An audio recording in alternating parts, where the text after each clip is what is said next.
What's up, ladies and gentlemen? Welcome back to the Draft Hub. Today, we're going to be taking a look at my award predictions for the 2026-27 NFL season. A little bit of a shorter video here for you today, guys, but this is a video that I like to do every year. It doesn't really do necessarily great, but it's always nice to kind of just put those award predictions out there. And then, hopefully you can come back in about a year's time or at the end of the year, and then you can say, hey, I think I did a pretty good job. So, before we get into this video here today, if you guys enjoy these types of videos, NFL offseason videos, NFL draft, of course, transfer portal news, college football, whatever it may be, please leave a like and subscribe to the channel. Trying to get to 10,000 subscribers before the 2027 NFL draft. And with your help today, that is certainly possible. And if you guys are fans of college football, a specific team, whatever it may be, I am going to be doing conference predictions sooner rather than later. So that's something that I'm going to be rolling out relatively soon. I kind of didn't anticipate I was going to get through a lot of the content that I have gotten through so far up until this point. Maybe I should have stretched it out a little bit more, but I just genuinely enjoy producing this content. So, I'm going to be continuously pumping out videos as much as I can. So let's get into it here. So the first award that I want to talk about today is the Protector of the Year award. Now, last year, Joe Tooney won the award. This time, I'm going with Penei Sewell, and my runners-up being Garrett Bowles, Tristan Wirfs, and even Tyler Linderbaum. So the reason I chose Penei Sewell here is, it's pretty straightforward. Penei Sewell, since entering the league, has been one of the league's very best tackles on the right side. This year, he's going over to his more natural side of the offensive line at the left tackle position, where he was a consensus All-American at the University of Oregon. The reason being the first round draft pick of Blake Miller being a natural right tackle. So they're moving Penei Sewell back over to the left side, where he's just a player that is just uber talented. He's someone that's a phenomenal pass blocker, great run blocker, and just incredibly athletic and strong for his size. So I think he's going to, you tend to think of these newer awards as awards that are going to go to guys that everyone basically knows.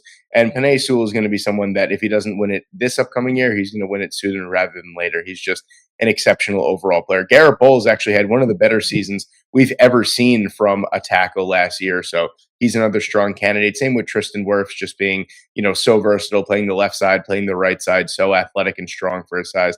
And Tyler Linderbaum, hey, it's not out of the realm of possibility to see an interior offensive lineman win this award. We saw Joe Tooney win it last year, and Tyler Linderbaum coming into a new situation in Vegas, being basically the highest paid interior offensive lineman in the game. And he's well worth it. So I wouldn't be surprised if there's more eyes on him this year as well. Next award I want to talk about here is the Coach of the Year award. And I'm going with DeMeco Ryans here from the Texans, with my runners-up being John Harbaugh, Sean McVay, and Joe Brady. So the reason I chose DeMeco Ryans, it's pretty straightforward here. I think that the Texans are going to wind up having probably, at the very least, the best record in the AFC. Not only did I think they massively improved their offense, they massively improved their offensive line and their running game. The defense is the most solid in the NFL, in my opinion. And then they added Caden McDonald through the draft, and they added Reed Blankenship through free agency. So they just made the strongest defense in the NFL even stronger. And DeMeco Ryans is a fantastic young head coach. And not to mention another tidbit here, I think that the Texans are going to have the best record in the AFC because they have the 27th hardest strength of schedule against this upcoming year as well. So quite an easy schedule for a really, really good team. So to me, that equals a lot of wins. I'm expecting 13, maybe even 14 wins from this Houston Texans team, and potentially even a first round bye. And usually that equals a Coach of the Year award or something along those lines. John Harbaugh, I think he's going to do a really, really good job for the New York Giants as well. They are the team that I think is poised to make the biggest, New England Patriots type of run that we saw last year. The Giants, have a pretty difficult schedule, but they have a second-year quarterback that they like a lot. They've surrounded him with a decent amount of weapons, a decent offensive line, and a brand new head coach that has already won a Super Bowl. And Mike Vrabel hasn't won a Super Bowl as a coach, but he's certainly won a few as a player as well. So I think that they are the team that is the most poised to make that type of jump. Sean McVay is pretty simple. I think that the Rams have the best team overall in football, offensive and defensive. So that's going to equate to quite a few wins. I expect them to have the best record in the NFL this upcoming season. So, of course, that's going to come with a lot of votes for Coach of the Year. And then Joe Brady. I really do think this Bills team is poised to be much better than they have been the last couple of years. Not, and then that's not a slight on Sean McDermott. I just think that this team, has the goods. They added to the offense. I think they had the best draft in the entire NFL. They've retooled their defense, and they gave Josh Allen a couple more weapons to throw the football to. So, there's no reason. And Joe Brady likes to run the football. James Cook is one of the better young running backs in the NFL. So, you keep feeding him the football. You have a nice little 51-49 balance between run and pass. And I think this offense and the Bills overall should just be just fine. Comeback Player of the Year award. My winner is going to be Jaden Daniels here, with my runner-ups being Tucker Kraft, Patrick Mahomes, and Malik Nabers. So I think Jaden Daniels is basically just the key to the Washington Commanders' success, because last year when he went down, the Commanders really didn't play bad football, especially on the defensive side. They just couldn't really score points. And that, to me, equates to Jaden Daniels. Now, Marcus Mariota is one of the better backups in the league, but he plays very, very safe football, where Jaden Daniels is just an explosive play waiting to happen. I think as long as he could stay healthy through the entire season, at least 15 games, I think that the Commanders will be right back in the thick of things for the playoffs. And I think Jaden Daniels will have a fantastic year. They do have, a good enough offense, I would say. The running game is still, not too great. I think Katron Allen and Rashad White were nice additions. And then through the passing game, they added Antonio Williams and Chickasee McQuanquo. They have a good enough offensive line as well. So as long as he can stay healthy and upright, I think Jaden Daniels is going to have, just a fantastic year like he had in his rookie year as well. Runner-ups, I have Tucker Kraft. Tucker Kraft was arguably one of, if not the best, receiving tight ends in football until he tore his ACL. So the reason I also have Tucker Kraft here is because he wasn't on schedule to start week 1, and it's looking to be like Tucker Kraft is going to be ready just 9 months after a ACL surgery, a complete ACL tear. It looks like he's going to be ready to go for the start of the season. And I think he will resume his role. Jordan Love was so comfortable throwing the football to him. It's funny because Luke Musgrave was drafted way earlier than Tucker Kraft to be that guy, and they basically switched roles at this point, and Tucker Kraft is really that guy. Patrick Mahomes next, pretty straightforward. One of, if not the best quarterback in the game, went down with a knee injury later on in the season last year. It wasn't a great season for the Chiefs. He's going to come back and hopefully play his Hall of Fame ball like he usually does, and he should be pretty high up here for the award. And Malik Nabers as well. Malik Nabers is a fantastic wide receiver. We saw that last year as well. Went down with a brutal ACL tear. I think if he comes back, he's going to light it up with Jackson Dart. Having a full season of Jackson Dart, hopefully with him, I think is going to benefit both of these players greatly in the long run. Moving on to Defensive Rookie of the Year, and we're going to stick with the Commanders themes here. I'm going with Sonny Styles here as my Defensive Rookie of the Year. Runner-up being Ruben Bain Jr., Caleb Downs, and Mansour Delane. So Sonny Styles, to me, is just a complete Swiss Army knife for this defense for the Commanders. And Dan Quinn is such a good defensive mind that I think he's going to deploy Sonny Styles everywhere and anywhere that he possibly can on the defense. As a pass rusher, as a coverage linebacker, as a run stuffer. You could even kind of use him as a hybrid safety as well. He does have a complete year of experience at Ohio State as a safety. I just think that he is the best overall athlete, and just in kind of one of the better situations as well, with a good head coach in place that's going to get the absolute most out of his ability. And I think Styles is going to absolutely light the world on fire this year for the Commanders. Ruben Bain Jr., I think he's going to be playing with a chip on his shoulder basically for the rest of his career, because he was a consensus top 3 player in the draft. He was my number 1 overall player in the draft class, and he somehow fell all the way to 15 to the Bucs. So you best believe that he's going to play on it with a chip on his shoulder. And he also fell in a fantastic situation with Todd Bowles, really being able to utilize those, outside linebackers really well. I think Ruben Bain Jr. is going to eat in Tampa Bay. Caleb Downs, easily one of, if not the best defensive prospects in the draft class, one of the better defensive prospects we've seen from the safety position in quite some time. And he's just a blue chipper that I think is really going to kind of just be a plug and play guy and immediately command the most respect in that Cowboys secondary. And Mansour Delane, kind of the same thing with the Chiefs. I think he fell in a really great situation with Steve Spagnuolo being his defensive coordinator. He knows how to develop talent. He knows how to develop secondary talent. And Delane arguably had the most talent for the quarterback position coming out this year. So I think a big year is in play for him as well. Moving over to the offensive rookie of the year, I have Jordan Tyson winning it, with my runners up being Makai Lemon, Jeremiah Love, and Carnell Tate. So Jordan Tyson, I think personally, is in the best spot from all these players. So this is going to be a tough one. It really just kind of it just matters about overall matchups and I think. And I think Jordan Tyson not only plays in, no disrespect, plays in the easiest division in the NFL. I think that he's poised in a really good offense. You have a great running back in Travis Etienne. You have a great offensive line. You have a more than capable year number 2 of Tyler Shuck, where I think he's really, really going to blossom. You already have basically a number 1 target in Chris Olave. You have a number 3, number 4, number 5 target in Devon Vele, in Bryce Lance, and Barry and Brown. You also have a 3-headed monster at tight end between Juwan Jennings, Noah Fant, and Oscar Delp.